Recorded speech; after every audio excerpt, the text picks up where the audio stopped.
He's the former president and publisher of the Sun Herald, and now he's on the radio. Welcome to Coast Vue with Ricky Mathews on SuperTalk Mississippi Gulf Coast 103.1. I hope you're having a great day, and welcome to the Coast Vue, the show that celebrates the men and women who are making coastal Mississippi a very special place to live, work, and play. Today's guest is a man that I've admired for quite a long time. I can't remember when that started. It probably was when I went to marine life for the first time and fell in love with marine mammals, and I loved to fish, and I just loved wildlife. His work protecting mammals in the Gulf is actually quite legendary. His Institute for Marine Mammal Studies is not only a special place, but it also educates the public, and it's what we call the public-facing facilities, which is essentially ocean adventures. And behind the scenes, they're doing unbelievably important work that is not only about saving mammals, but it's also about focusing on the health of the Gulf. So I want to welcome to the SuperTalk and Coast Vue studio my friend Mobi Solangi. Well, thank you very much for inviting me. It's incredible to get with you after so many years of working with you on other issues. No, thank you. I always enjoyed my association with you when I was at the Sun Herald. Hey, the Ocean Adventures, which is the public-facing facilities I mentioned just a few minutes ago, it's been open now 2 years, right? Yes. And how's it going? It's incredible. You know, we've had 160,000 people this year without any advertising, road signs, and all that. So we're delighted. Oh, that's awesome. That's awesome. Well, Mobi, I've been looking forward to this conversation because we get a chance to really get to know the man behind the public face.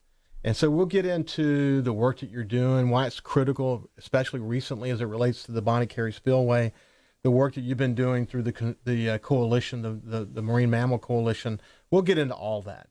But I want to understand where your fire comes from. You know, what is it in you, and when did it start that caused you to want to leave a legacy? So let's start from the beginning. Well, you know, I came to the state in 1974.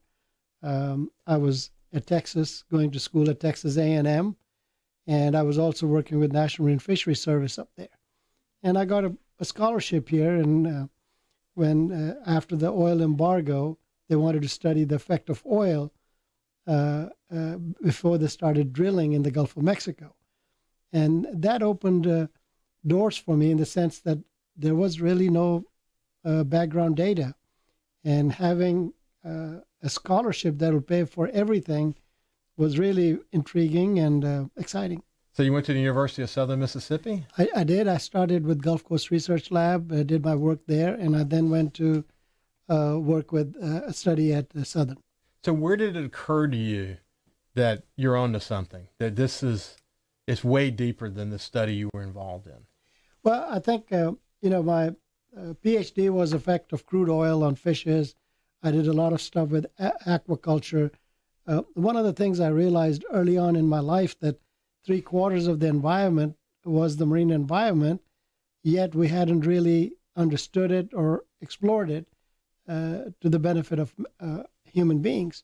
And so I started in aquaculture, diseases of animals, then with oil pollution. And so that kind of started triggering, well, there's something big here. And as soon as I graduated, my first job was with DMR. Wow. And yeah. I was supposed to develop an oil spill contingency plan. Really? You didn't know? That was a bit of a looking into the future, wasn't it? That was 1980. Wow. That's incredible. Yep. So then what did you do during that time, and then where did you go from there? Well, then I started recognizing that my work at DMR, after having graduated with a PhD and several publications, that there was this aquarium called Marine Life. And they were looking for a scientist because things were changing. And I did not know at that time that the nation's largest dolphin population was right here in Mississippi. It was also a critical habitat for endangered and threatened species like turtles and others. And I just said, whoa, wait a minute. You know, there's just so much here and nothing has happened.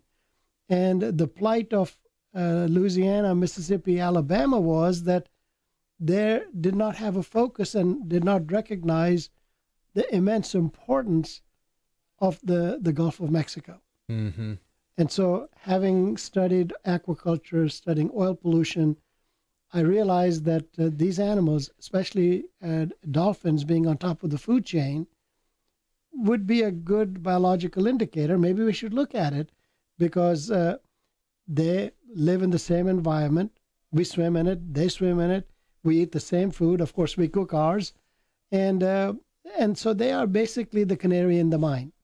And I had an offer with Marine Life, and I changed my careers from academia and research and went with private business. And from there, I started getting the opportunity to look at these animals and look at them as a barometer of what was going on and how to predict.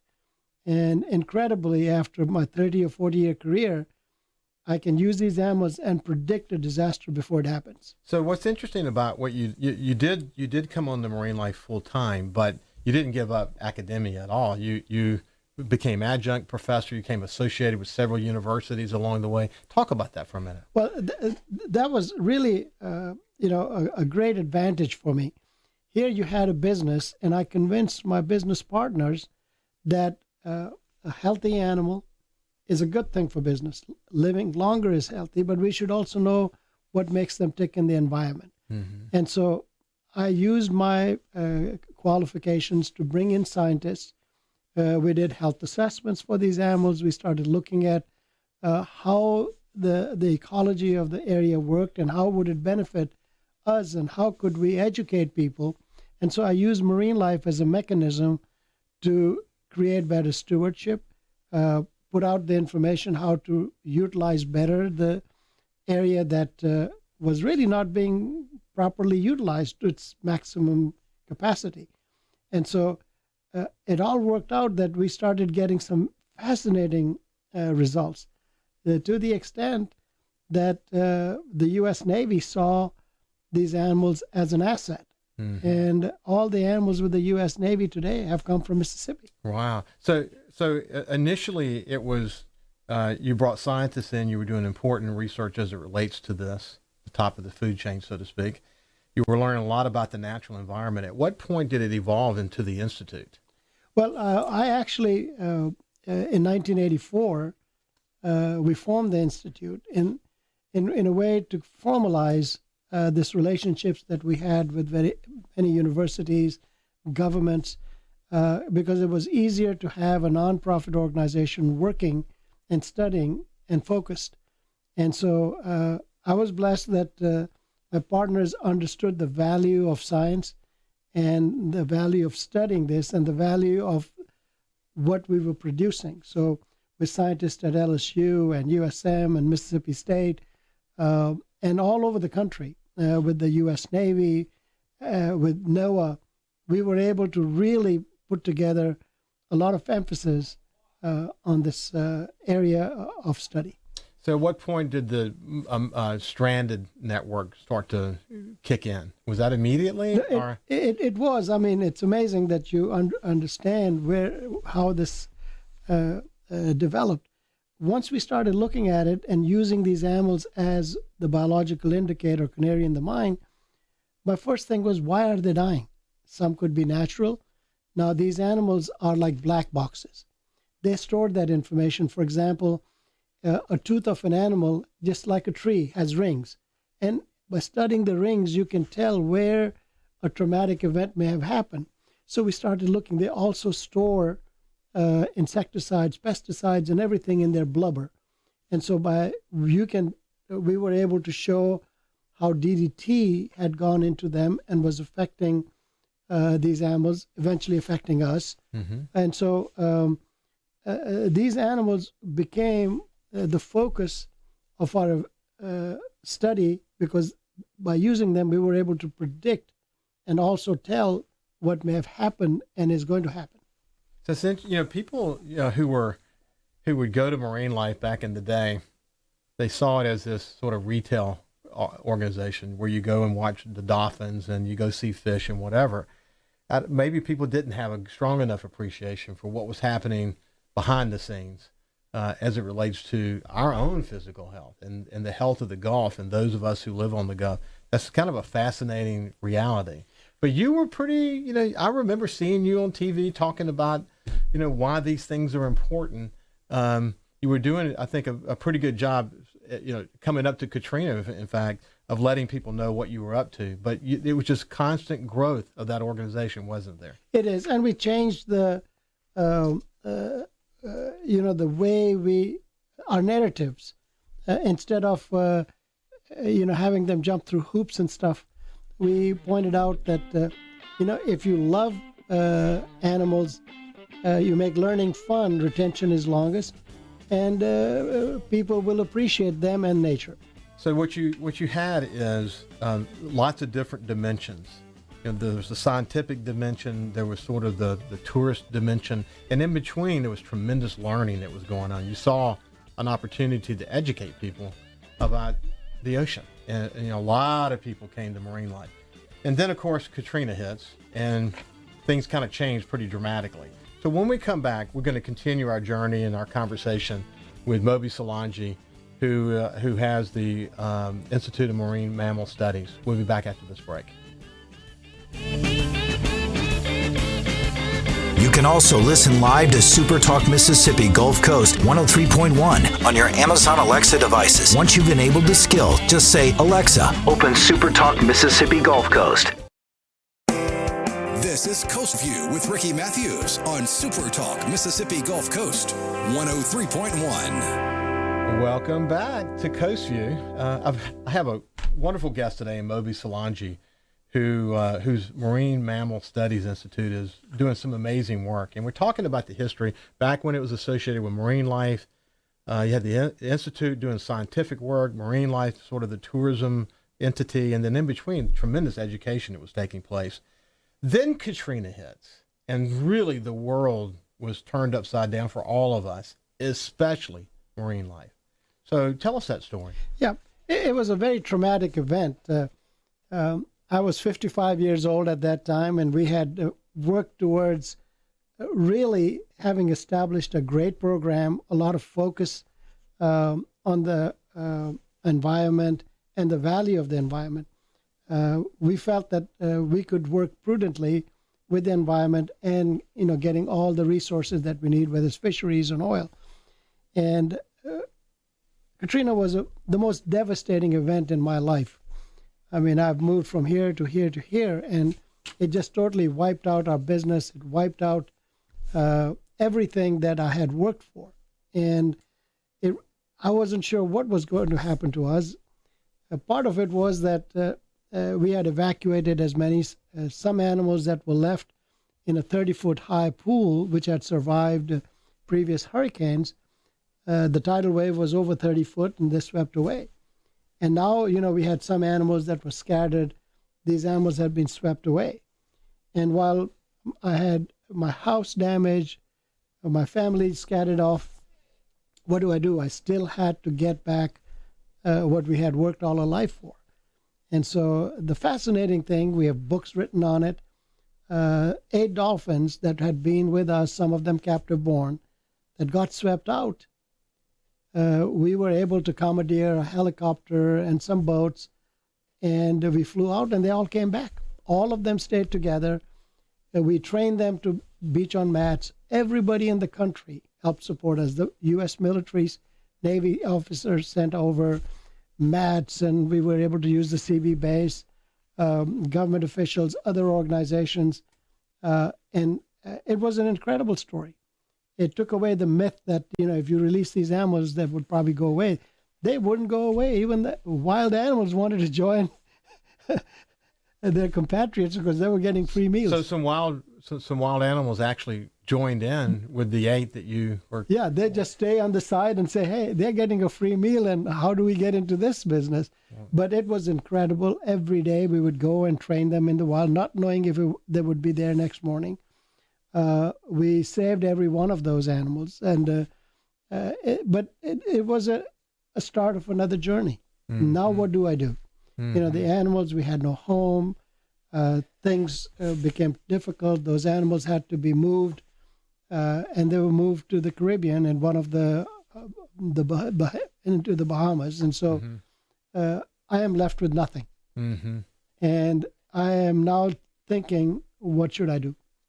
And I was very fortunate that folks in Congress, Senator Lott, Senator Cochran, both were very generous in the sense saying, Mobi, things have all gone, but we are going to help you get back on your feet.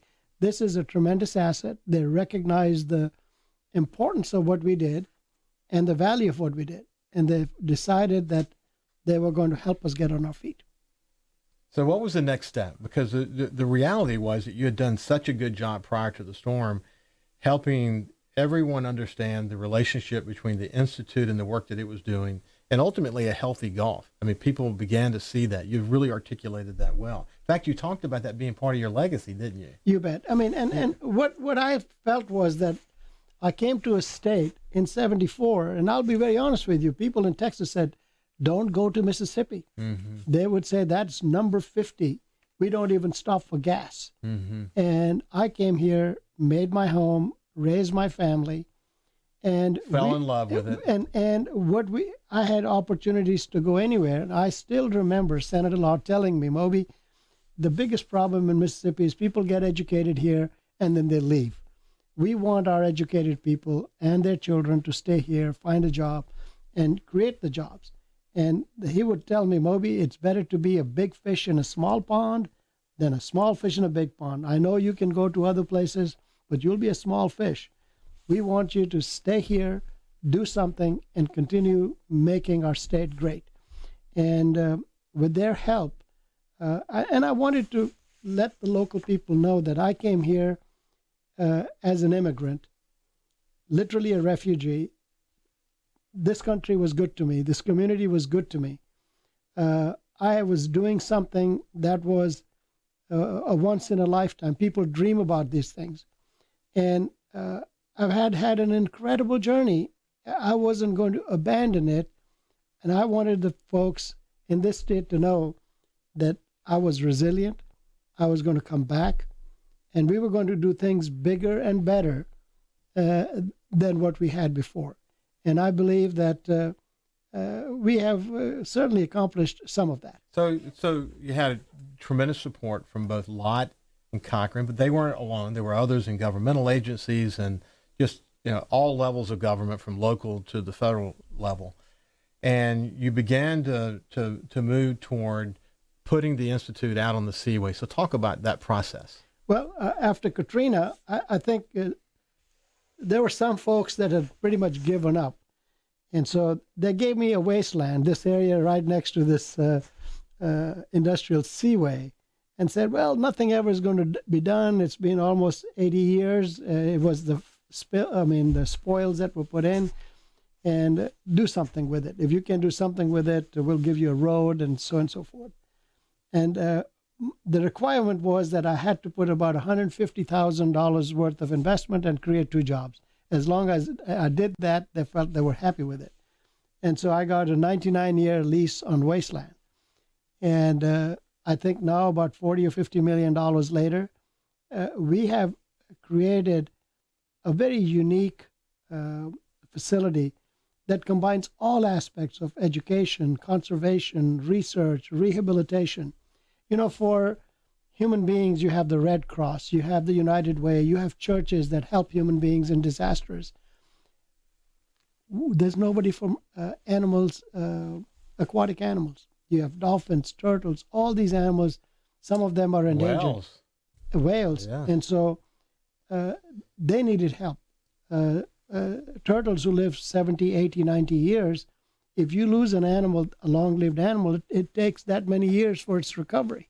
Mm-hmm. And so we have embarked on something that people from all over the world now come to get training.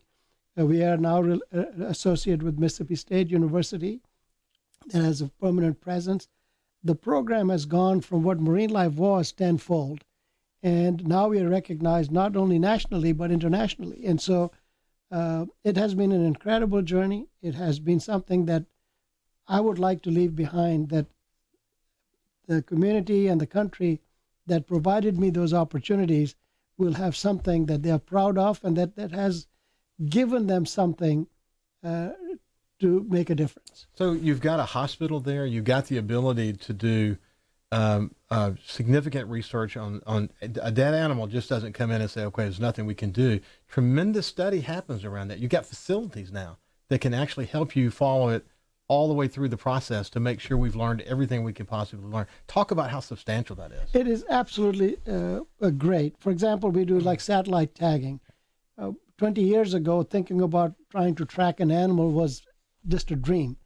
Now, with the technologies, you can put a satellite tag on a dolphin or a turtle and see where it's going. Why is it preferring some habitat? Why isn't it's not? We are actually having ET tell us, send us messages, and in real time. And so, if you would go to our website, IMMS.org, you can actually track these turtles. Where are they going? Why are they going? We have been able to determine what is affecting them. What is it that we can do to eliminate those effects? Because what's good for dolphins is going to be good for fisheries. And that's what we depend upon. And I believe that our work will help mitigate all these different issues and provide factual basis to make prudent decisions. What would have been the case had the Institute not been there?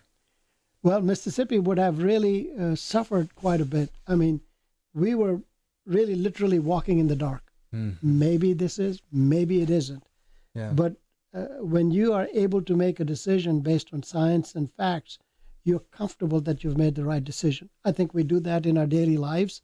We say, okay, if we do this, these are the consequences, and you can predict certain things. Yeah. So the Mississippi Sound is a critical estuarine, body of water that semi-enclosed, that is affected from the Mississippi River, which we'll talk about in the next segment.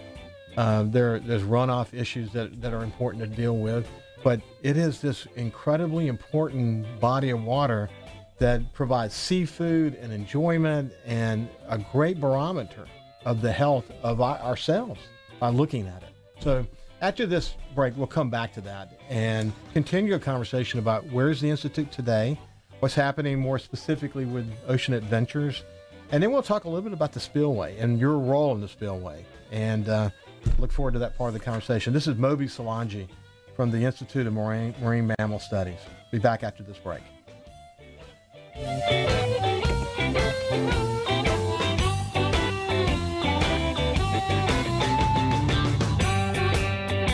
Listen live or on demand and watch episodes of Coast Vue on your laptop, desktop, or on your phone or tablet by going to SuperTalkMSGulfCoast.com.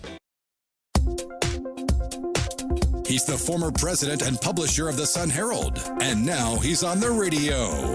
Welcome to Coast Vue with Ricky Mathews on SuperTalk Mississippi Gulf Coast 103.1. Welcome back to Coast Vue. We're gonna continue this conversation with Dr. Mobi Solangi from the Institute of Marine Mammal Studies.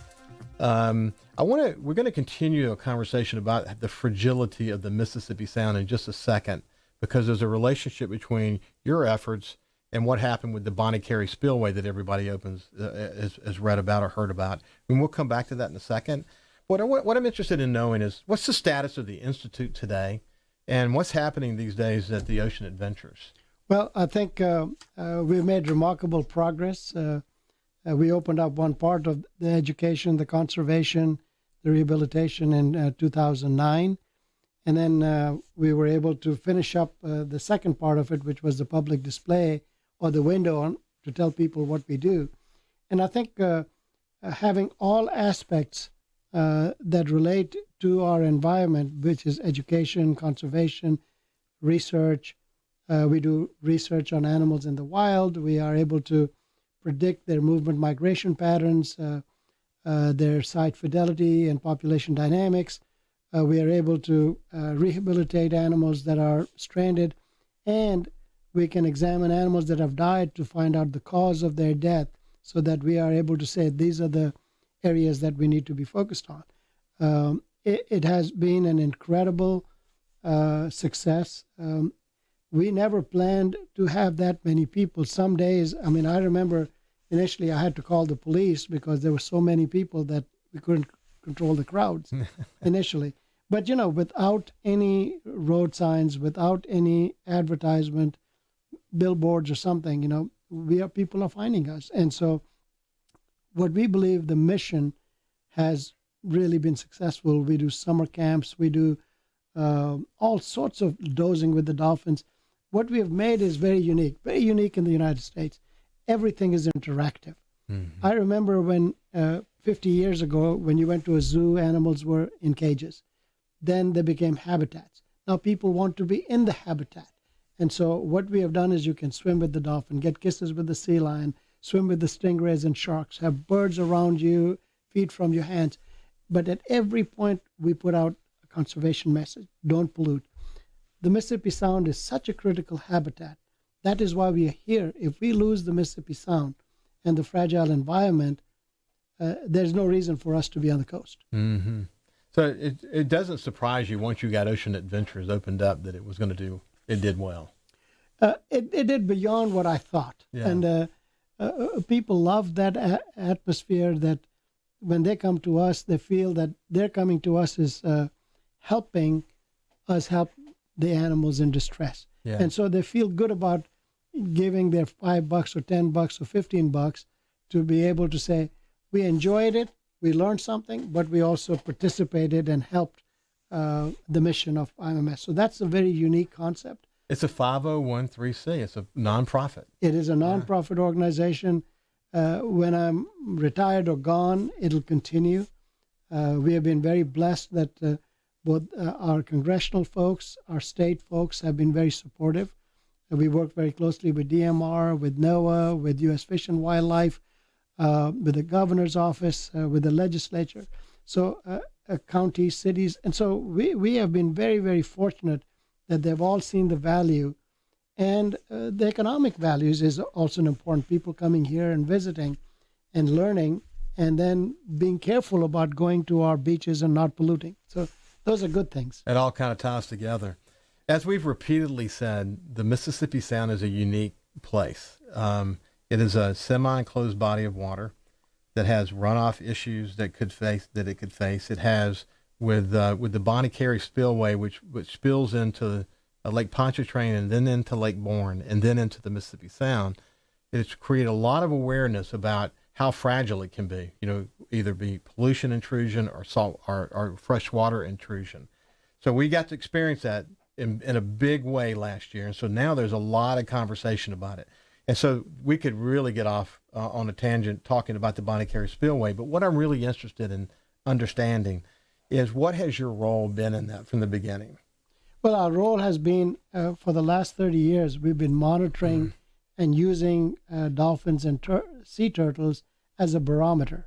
And what we pointed out to the government agencies was that every time you have the Bonnie Carey being opened or the diversions putting out, when you say river freshwater, it's not freshwater, it's river water with all the pollutants from 31 states and 2 provinces in Canada coming through the Mississippi River, which is really not connected directly to Mississippi Sound. But it does affect us. It affects our fisheries. We lost almost 100% of our oysters, our blue crabs, our fisheries. But we saw the largest number of dolphins die during this year in my 40-year career. Even during the BP oil spill, we had 91 with hundreds of people looking for them. Last year, we had 155. And we were able to predict before all the hoopla started that something bad is going to happen. And we brought all the government agencies and the press to be aware to start preparing for it. Mm-hmm. It's a very important issue. All the coast communities, the cities and the counties have formed a Mississippi Sound Coalition. They have actually filed a lawsuit saying that the Corps of Engineers needs to do proper environmental impact statements, because when Louisiana was doing things, they had implied that what their activities would not affect Mississippi. But they didn't know. They didn't know. And why didn't they know? And so now we want to be included in that. We have not been part of the decision making. So the Mississippi Sound Coalition, which is all the 3 coastal counties and the cities, wants to be part of the decision making process. They want proper environmental impact statements done. I've been appointed as their scientific advisor, and I provide them the scientific basis of their claim. I mean, you can't go and say, I've been affected, because in a legal battle, you have to have evidence. And so we have been accumulating this evidence between us and Mississippi State. We have very capable people.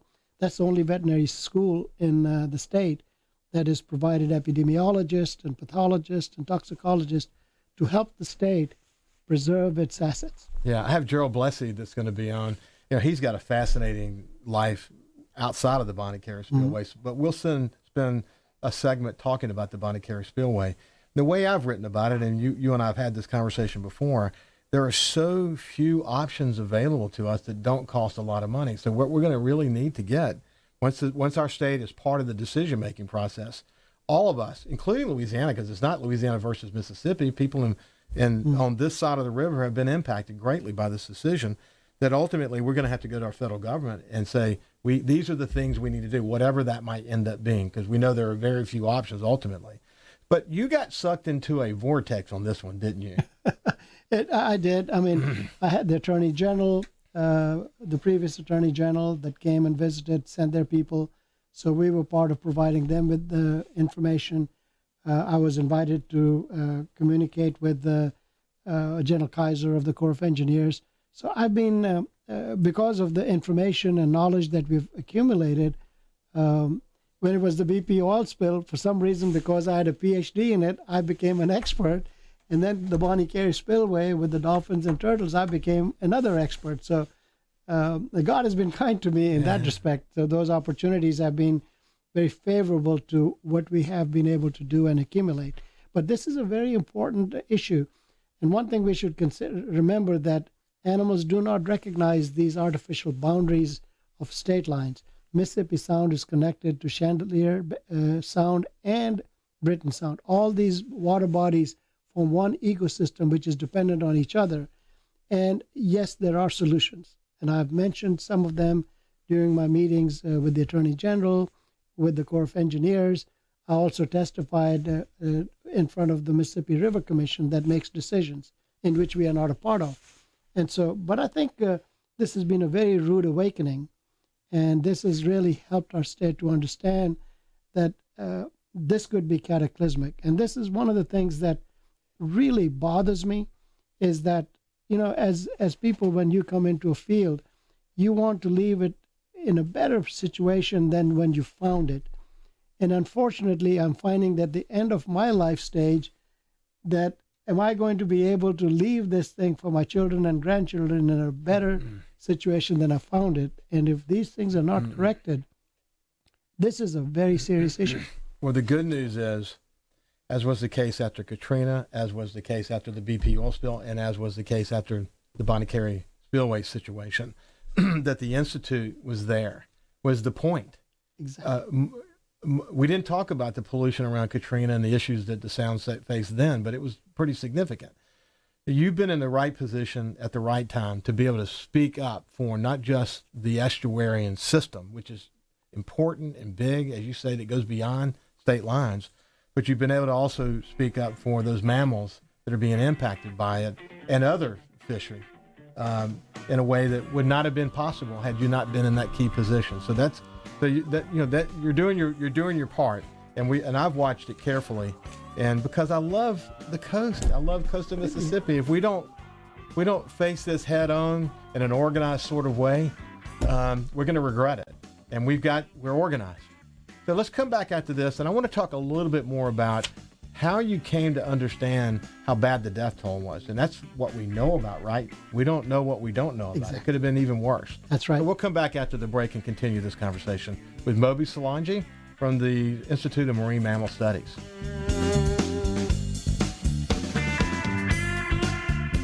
Listen live or on demand and watch episodes of Coast Vue on your laptop, desktop, or on your phone or tablet by going to supertalkmsgulfcoast.com.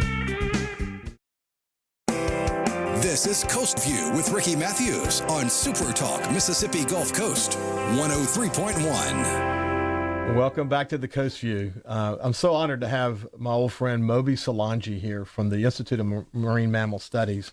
And we've had a terrific conversation about the evolution of the Institute and the various disasters it's had to deal with along the way.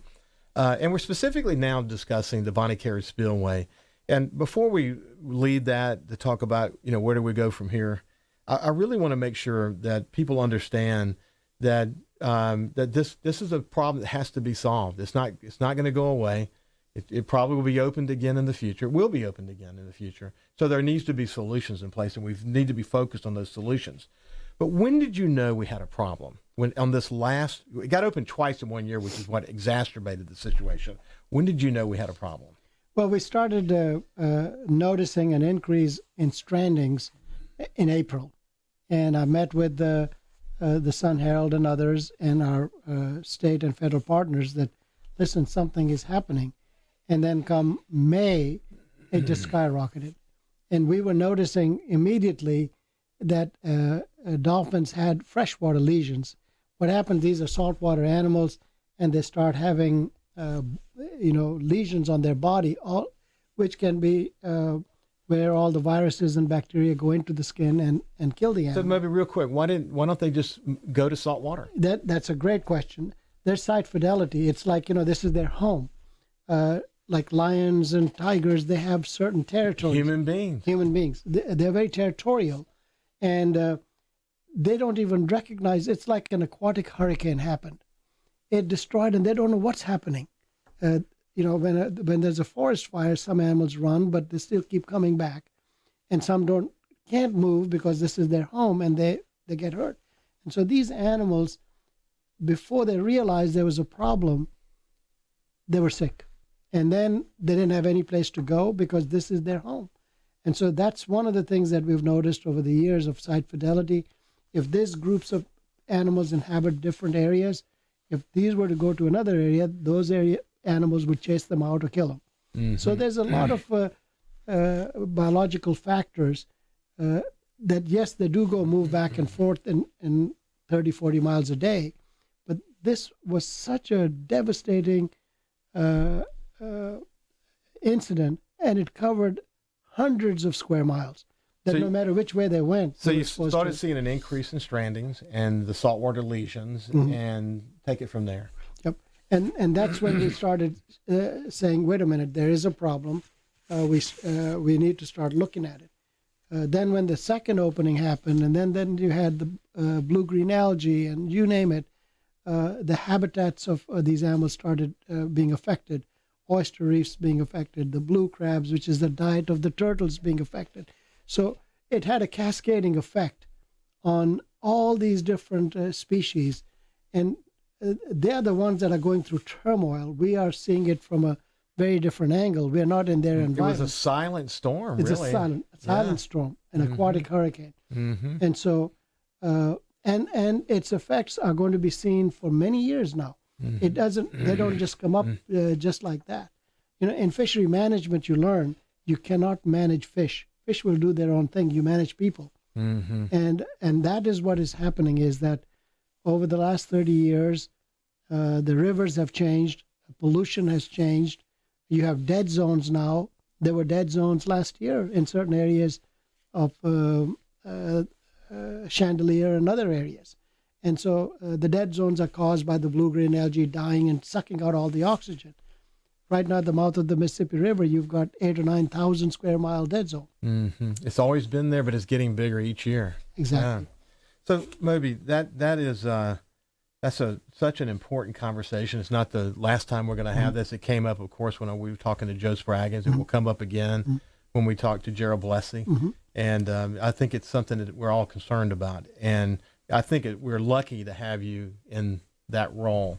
So before we have about a minute and a half. So how do you, as you look back on all of this and you think about the future, how do you want to be remembered in your role with all of this? Well, I want to be remembered that I was resilient. I came to an area that did not have this type of focus. People didn't realize, and I made them realize the importance of their resource and the need to protect it. And I'm hoping that as part of my legacy, that I would leave this area better than I found it. And I believe I did. in a manner that now that I've told people and they understand the importance of it, that is one of the reasons people are in arms, because the outreach that we've had. They get it. They get it. Yeah. They have started to understand it, and I think that is the ultimate result of my accomplishment. And what I'll do, and you have done that already, so, and you'll continue to do good as you go forward. We talked about this in all of our conversations, that Mississippi, South Mississippi, coastal Mississippi, was easy to overlook too often by the rest of the state. They came here to visit, then they went back home again. But it was, I think Katrina really helped them understand how important the coast was to the rest of the state. Then the BP oil spill kind of made that even more emphatic. And then when the Bonnie Carey happened, the conversations were already happening. Yeah. And we just continue those conversations. So we're in a much better place today than we used to be. I can't thank you enough for joining me today. Well, thank you. It's a privilege. I've known you for over 30 years. We've worked together. And having people like you that understand the importance of our coast makes me feel good that we will accomplish something. Well, thank you, buddy. I really appreciate it. Thank you very much, and I really appreciate you listening. Have a great day. Thank you.